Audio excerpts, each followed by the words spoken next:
Začnem, dámy a páni, témou, ktorá sa dotýka zákazu dovozu plynu v akejkoľvek podobe na územie Európskej únie s najneskorším dátumom, a to je koniec alebo 1. november roku 2027. Tam sú rôzne termíny, ale pokiaľ ide o Slovensko, pre nás je aktuálny 1. november 2027, kedy so 100% pravdepodobnosťou na základe právoplatného rozhodnutia orgánov Európskej únie prestane tiecť nielen na Slovensko, ale do celej Európskej únie plyn z Ruskej federácie v akejkoľvek podobe. Či je to skvapalnený plyn, alebo to je plyn, ktorý ide cez tradičné potrubia. Nebudem to príliš komentovať, môj názor poznáte, je to dokončenie takej, by som povedal, energetickej samovraždy Európskej únie a na toto hlúpe ideologické rozhodnutie všetci veľmi doplatíme. Viete, že prvý krok, ktorý nás výrazne poškodil, bolo zastavenie tranzitu ruského plynu cez územie Slovenskej republiky. Toto rozhodnutie prijal ukrajinský prezident a toto rozhodnutie nás ročne stojí do 500 miliónov eur. To je strata na tranzitných poplatkoch za plyn, ktorý sme cez naše potrubie prevážali ďalej do Európy. My dnes ako malá krajina naďalej odoberáme aj ruský plyn, hoci tento tvorí už len menšinu z toho objemu dodávaného plynu, cez plynovod, ktorý sa nazýva Turkstream, ktorý ide juhom cez Maďarsko na Slovensko. Ale toto, ako som už povedal, keďže máme dlhodobé kontrakty s ruskými partnermi, skončí najneskôr 1. novembra 2027. Od toho okamihu nebudeme môcť brať z Ruskej federácie žiadny plyn. Poviem to po slovensky a verím, že dovtedy skončí vojna a všetci dostaneme rozum. Pretože odtrhnúť sa od ruských energií takýmto spôsobom je samovražda. A to nehovorím len ja. To dnes hovoria aj nemeckí ekonomovia, nemeckí politici a dnes už aj ďalší politici z Európskej únie. Dobre, padlo rozhodnutie, nezmyselné, ideologické, a ja chcem poďakovať všetkým reprezentantom Slovenskej republiky, ktorí zastupujú našu krajinu v orgánoch Európskej únie. A včera to bol aj štátny tajomník Ministerstva zahraničných vecí, pán Marek Eštok, ktorý priamo hlasoval proti tomuto nariadeniu. Druhou krajinou, ktorá hlasovala proti, bolo Maďarsko, ale to nepomohlo, pretože v tomto prípade Európska komisia, prepáčte za hrubý výraz, všetkých oklamala, keďže toto nariadenie sa schvaľovalo kvalifikovanou väčšinou. My sme presvedčení, dámy a páni, že ide o štandardnú sankciu. A v prípade sankcií sa vyžaduje jednomyseľnosť. Lenže komisia vedela, že ak by bola jednomyseľnosť, tak takáto hlúposť nemôže prejsť, lebo by boli viaceré krajiny, ktoré buď by boli proti, alebo sa zdržali minimálne hlasovania. Preto obišli tento princíp a toto nariadenie bolo schválené kvalifikovanou väčšinou, čo považujeme za porušenie základných princípov, základných zmluv, na ktorých stojí Európska únia. Ak teda odhliadneme od toho, čo to bude znamenať. Poprvé, Slovensko, ktoré vždy bolo na začiatku rúry, je na konci rúry. Budeme vystavení možno situáciám, kedy nebude dostatok komodity. Jedna závislosť sa nahrádza druhou závislosťou. Dnes Európa bude odoberať brutálne množstvá skvapalneného plynu zo Spojených štátov amerických. Jednoducho toto nie je riešenie pre nikoho.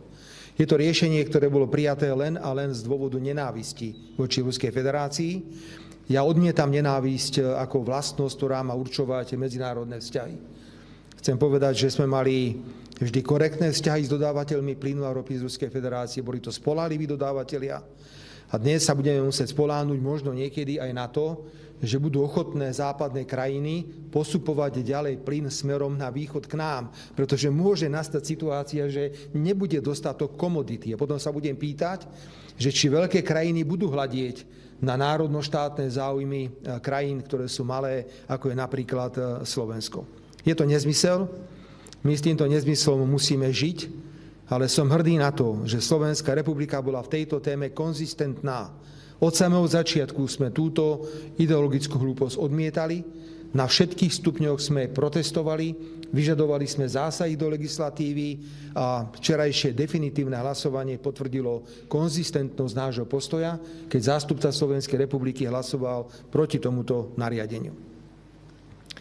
Znovu očakávam, že do 1. novembra 27 by mohol byť ukončený vojnový konflikt. A napíšte si to všetci, keď skončí vojnový konflikt, všetci si polámu nohy, ako budú utekať do Ruska robiť biznis. Ešte raz. Keď skončí vojnový konflikt, všetci si polámu nohy, ako budú utekať do Ruskej federácie a robiť biznis ako obyčajne, čiže business as usually. Vláda Slovenskej republiky za danej situácie sa rozhodla, že využije všetky ešte prostriedky, ktoré k dispozícii má. A preto sme sa rozhodli, rokovali sme o tom dvakrát na vláde Slovenskej republiky, že podáme proti tomuto nariadeniu žalobu na Súdny dvor Európskej únie, ktorý sídli v Luxembursku. Budeme namietať porušenie zásady subsidiarity a proporcionality. Máme k dispozícii veľmi kvalifikovaný dokument, ktorý nám pripravilo Ministerstvo spravodlivosti v spolupráci s Ministerstvom zahraničných vecí a európskych záležitostí. Budeme sa domáhať, aby toto nariadenie bolo vyhlásené za nariadenie, ktoré je v rozpore so základnými princípmi, na ktorých stojí Európska únia. Chcem vás informovať, že rovnakú žalobu mieni podať aj Maďarsko, ktoré rovnako hlasovalo proti tomuto nariadeniu. Nie je možné podať spoločnú žalobu, každá krajina podá žalobu sama za seba, ale je celkom normálne, že budeme koordinovať argumenty a zdôvodnenie týchto žalôb, preto už momentálne teraz dochádza k intenzívnej výmene informácií a my rozhodneme na vláde o postupe, kedy žaloba bude podaná, musíme dať pozor na lehoty a na všetko, čo s tým súvisí. Toto je suverénny, konzistentný postoj vlády Slovenskej republiky a ja odmietam tieto ideologické závislosti. Najprv to je so Sovietským zväzom na večné časy, potom so Spojenými štátmi americkými na večné časy a nikdy inak. Na večné časy musíme byť na Slovensku len so Slovenskom, s našou milovanou vlastou a s nikým iným.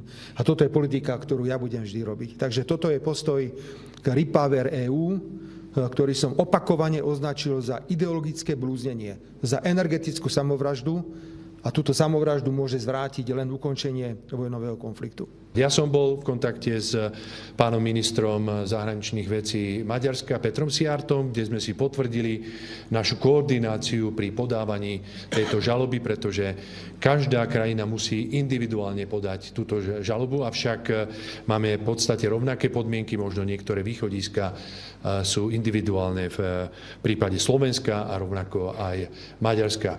Takže aký je stav? 2. februára bude zverejnené toto nariadenie, 3. februára nadobudne účinnosť a v tom prípade začne Slovenská republika konať, to znamená Ministerstvo spravodlivosti prostredníctvom svojho agenta pri Európskom súdnom dvore pripraví v spolupráci s ministerstvom, ktoré obsahovo to má na starosti, to je Ministerstvo hospodárstva, žalobu, návrh žaloby, ktorá pôjde do vlády Slovenskej republiky, ktorá ju schváli a potom následne bude pokračovať celý proces, ktorý už k tomu prináleží. Pán premiér, okrem toho, že podáte žalobu na Európsky súdny dvor, tak aké ďalšie kroky chce vláda robiť preto, aby nenastala potom roku 2027 katastrofa, ktorú ste opisovali na začiatku, ak náhodou vojna neskončí? Znovu chcem pripomenúť, že máme kontrakt s ruskými partnermi do roku 2034 na dovoz plynu a dnes ten dovoz plynu už nie je väčšinový. Je menšinový. Ak si pozriem celkovú štruktúru dovozu plynu na Slovensko, tak cez Turkstream už prichádza len menšina plynu. Problém, ktorý spočíva, je predovšetkým v tom, že ak sa úplne tieto kohútiky zatvoria, tak môže vzniknúť problém nedostatku komodity a nárastu ceny. Poďte sa, my urobíme, čo môžeme, natlačíme zásobníky a budem posielať kytice vďaky Ursule von der Leyen. No čo mám robiť? My sme urobili všetko preto. Máme interkonektory. Pani redaktorka, ak sa chcete na takéto vážne témy pýtať, musíte vedieť, že sme sa pospájali s celým svetom.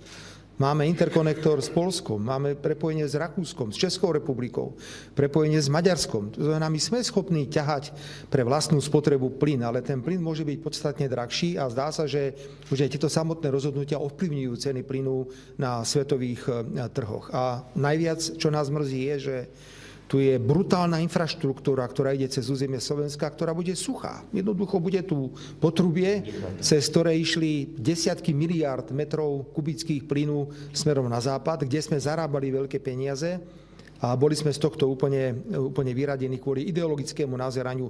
Je to vlastne kvôli nenávisti. Nenávisť dnes dominuje európskej zahraničnej politike. Takže plyn pre domácu spotrebu. Tá domáca spotreba, nech trošku uvedeme tie čísla, sa pohybuje niekde medzi 4 až 5 miliardami metrov kubických. To nie je nejaký zásadný problém. Ako vieme to niekde zohnať. No len keď nebude dostatok komodity, bude obrovský tlak na rast tejto komodity. My máme stabilnú dohodu do roku 2034 s Ruskou federáciou o dodávkach plynu za konkrétne ceny. Tohto nás Európska komisia zbavuje. Rovnako nám komisia nepomohla s tranzitom, nepomohla nám s ničím. Dokonca nepomáha komisia ani s vysokými cenami elektrickej energie. Takže prosím, mňa sa nepýtajte, čo bude po roku 27. My urobíme všetko preto, aby bolo dobre. Ale čo bude po 1. novembri 27, ja neviem. Ja len verím, že do 1. novembra 27 skončí vojna. A keď skončí vojna do 1. novembra 27, všetko bude inak. No, či sme urobili dostatok doteraz preto, aby sme sa odstrihli postupne aj my od toho ruského. Nepočúvate, ja som povedal, že sme prepojení so všetkými stranami. Juh, sever, západ, kde chcete. Všetko je poprepájané, všetko. Každopádne viaceré európske energetické spoločnosti nepodali žalobu na Európsky súdny dvor, ale práve na ruskú spoločnosť Gazprom za nedodávky plynu v roku 2022. Tak otázka je, že či sme aj my na Slovensku nemali pozriem, tak u vás svieti rovnako nenávisť vo vašej hlave voči všetkému. Ak dovolíte, Slovensko je suverénna krajina. Keby som sa ja riadil tým, čo robí Nemecko, alebo čo robí Francúzsko, alebo iné krajiny, tak sme na hunte. Viete, ja nie som pán Šimečka mladší, ktorý tvrdí, že slovenská ekonomika ťahá dole celú európsku ekonomiku. Keby som takúto blbosť ja povedal, tak mám titulky 3 mesiace v novinách. Najväčší problém Slovenska je, že je absolútny pokles ekonomiky v Nemecku, vo Francúzsku a v ďalších krajinách, na ktoré sme odkázali. Ja mám brať za vzor tieto krajiny. Slovensko malo dobré zmluvy. Plyn išiel. Zarábali sme na tom. O všetko sme kvôli ideológii a nenávisti k Rusku došli. Podávame žalobu. Prosím, nedávajte mi príklad iných západných krajín. Ja som predsedom vlády Slovenskej republiky a budem obhajovať slovenské národno-štátne záujmy. Ja kladiem otázku, čo sa môže udiať po 1. novembri 2027. Najmä má strašiť tá závislosť od amerického skvapalneného plynu. Tá bude veľmi brutálna. A plus, ak nevyriešime výšku tarifných poplatkov, tak nás to bude veľmi bolieť. Ekonomicky nás to bude bolieť. A len sa modlíme všetci, aby bol dostatok komodity, aby nevznikol zase nejaký iný konflikt niekde, ktorý bude spôsobovať trenice na trhu s plynom.